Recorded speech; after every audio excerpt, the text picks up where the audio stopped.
Welcome to Shivaji studio. ఈ రోజు మన టాపిక్, మన వంగా గీత గారు ఆగస్టు 15 సందర్భంగా జెండా వందనం కార్యక్రమంలో పాల్గొన్నారు. ఏదో మాట్లాడుతున్నారు, చిన్న కౌంటర్ ఇచ్చే ప్రయత్నం చేద్దాం.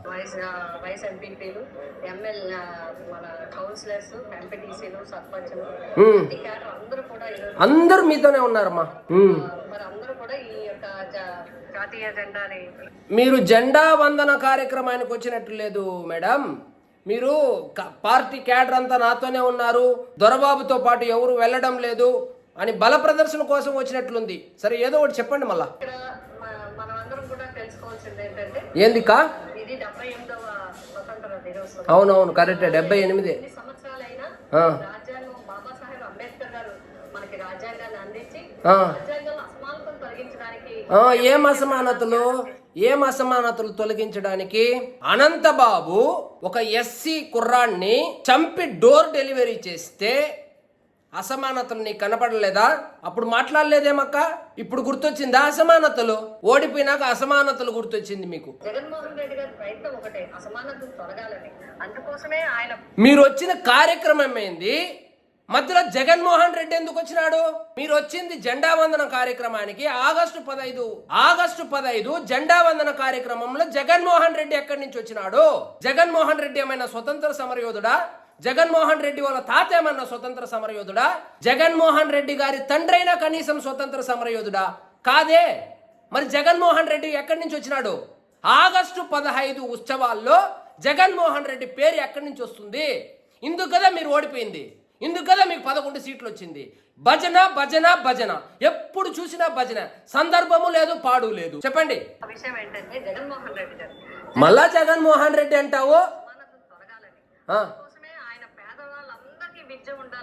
మరి పేదవాళ్ళందరూ ఓట్లు ఎందుకు వేయలేదంటావు? విద్యాశాఖను పెంచడం, ఆడపిల్లల చదువుని పెంచడం, చదువు భారం కాకుండా ఉండే విధంగా చేయడం, నాడు నేడు ద్వారా స్కూల్స్ అన్నిటిని డెవలప్ చేయడం.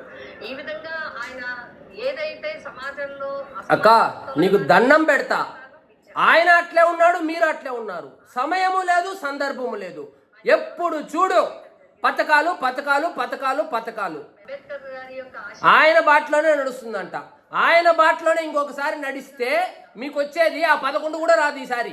చూడండి వ్యూవర్స్, వచ్చిన పనేంది, ఈమె చేస్తా ఉండే పనేంది చూడండి.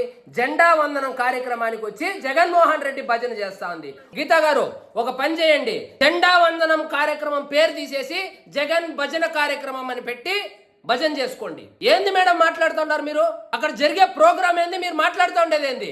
ఎక్కడైనా ఆగస్టు 15కి జెండా ఎగరేసి స్వతంత్ర సమరయోధుల గురించి మాట్లాడతారు, దేశానికి సేవ చేసిన వాళ్ళ గురించి మాట్లాడతారు. కానీ ఈ జగన్మోహన్ రెడ్డి ఎక్కడి నుంచి వచ్చినాడు మేడం మీకు? ఇదండి వీళ్ళ వాలకము. కౌంటర్ ఇవ్వాలంటే కూడా సిరాగ్గా ఉంది. ఏ కార్యక్రమం, సావు కార్యక్రమానికి పోయినా పథకాలు, పెళ్లి కార్యక్రమంకి పోయినా మేముంటే ఆ పథకాలు ఇచ్చేవాళ్ళం, ఈ పథకాలు ఇచ్చేవాళ్ళం, ఇట్లా చేసినాం అట్లా చేసినాం అని సెల్ఫ్ డబ్బా.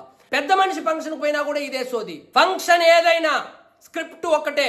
అయిపోయాకోడు ఎలక్షన్ తర్వాత వెళ్ళిపోయినాడు, ఏదో ఒక పేపర్ ముక్కిచ్చిపోయినట్టున్నాడు. మొత్తం బ్యాచ్ మొత్తం అదే చదువుతా ఉన్నారు.